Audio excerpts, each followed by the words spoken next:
Donc, ce que vous devez retenir, mes chers élèves, que la structure compacte, vu qu'il n'y a pas de vide, vu qu'il n'y a pas de pore, donc l'eau, il aura du mal à circuler. Donc, qu'est-ce qu'il fait cette structure-là? Il retient l'eau à sa surface. Le fait qu'il retient, c'est-à-dire il est caractérisé par une capacité de rétention qui est très élevée et une capacité d'infiltration très faible. L'eau ne s'infiltre pas. Donc, cette capacité de rétention qui est très grande, qui est très importante, ça va conduire à l'asphyxie des racines. يعني اختناق الجذور. On passe à une autre structure, c'est la structure grumuleuse. Je peux la nommer la structure grumuleuse, comme je peux leur donner dans certains livres, vous pouvez trouver la structure glomérulaire ou bien fragmentaire. Donc, qu'est-ce que vous voyez? De quoi elle est constituée? Vous voyez, il y a des grains de sable, oui, différentes grains de sable. Il y a aussi de l'argile, ok? Et il y a aussi des espaces.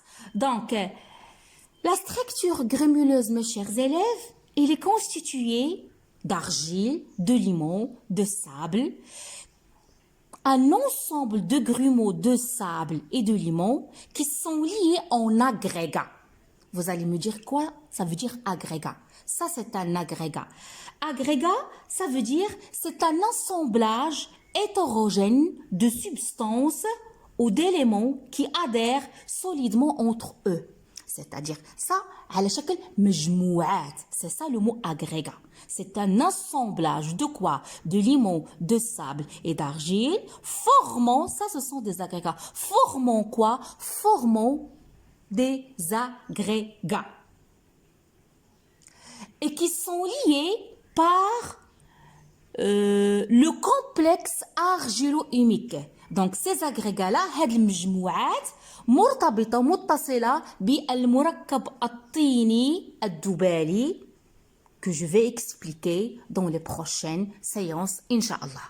Donc, retenez bien, mes chers élèves, pour la structure grumuleuse ou bien la structure, je peux la nommer glomérulaire. Donc, qu'est-ce qu'on a noté? Qu'est-ce qu'il y a? Présence de quoi? Et présence des agrégats, c'est-à-dire les particules de sable et le limon, ils sont liés en agrégats. Ils sont liés en agrégats على شكل مجموعات. Ils sont liés en agrégats par quoi? Par le complexe argilo-humique المركب الطيني الذبالي الذي سندرسه لاحقا. Donc ça, c'est la structure glomérulaire qui est caractérisée par une forte rétention d'eau. Donc, qui est caractérisée par une forte rétention d'eau.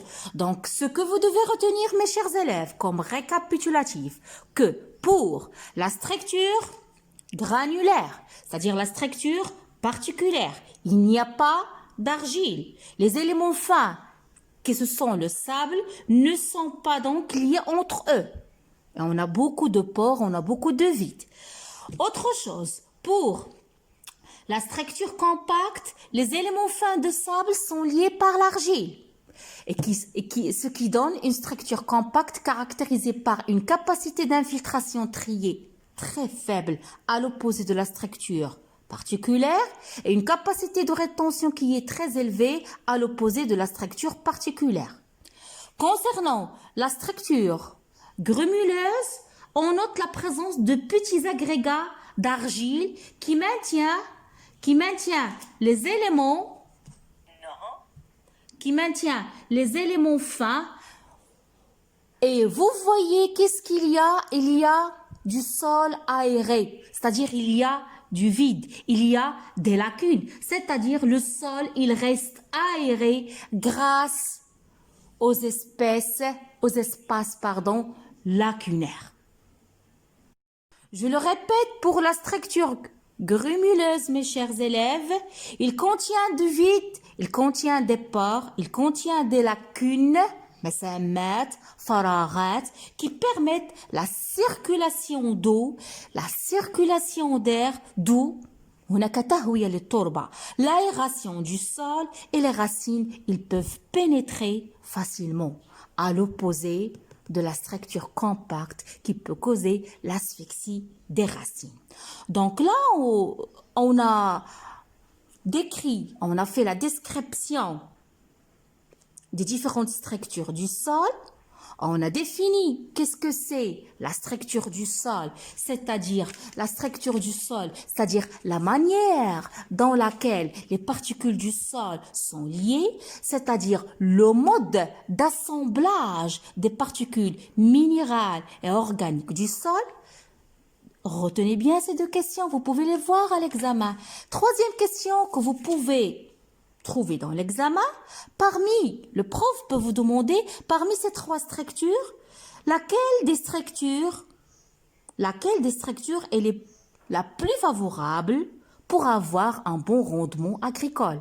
Donc, pour avoir un bon rendement agricole, ou bien on aura un développement favorable des êtres vivants, laquelle de ces structures est favorable? Est-ce que c'est la structure grémuleuse? Est-ce que c'est la structure compacte? Est-ce que c'est la structure granulaire? À votre avis, laquelle? Donc, mes chers élèves, je vous écoute, j'entends votre réponse. Laquelle des structures est la plus favorable pour avoir un bon rendement agricole? Est-ce que c'est la structure grémuleuse? Est-ce que c'est la structure compacte ou bien c'est la structure granulaire? À votre avis? Je vous écoute. Laquelle? Oui, c'est la structure grémuleuse. C'est la structure grémuleuse. C'est la plus favorable au développement des êtres vivants. Pourquoi? Parce qu'il présente plusieurs avantages.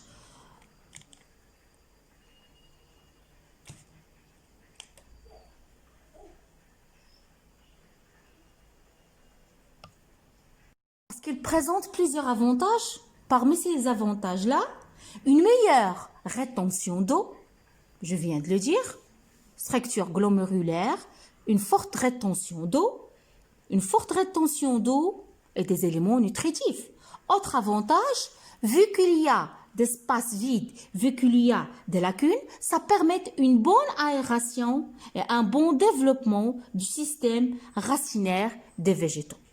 Donc, j'espère, mes chers élèves, que à travers cette capsule, on a pu définir qu'est-ce que c'est la structure du sol. Donc, à ne pas confondre avec la texture. La texture, c'est le pourcentage en argile, c'est le pourcentage en limon, c'est le pourcentage en sable qui se trouve dans le sol. Et on le détermine par le triangle de texture. Au contraire de la structure, c'est le mode d'assemblage de ces trois éléments.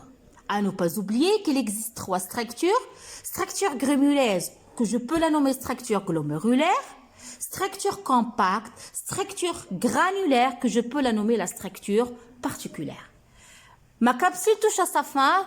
Je vous donne rendez-vous à la prochaine capsule pour étudier le troisième caractéristique physique du sol. Il s'agit de la porosité. Donc, d'ici la prochaine, je vous dis au revoir, abonnez-vous à ma chaîne, laissez-moi des commentaires, à bientôt.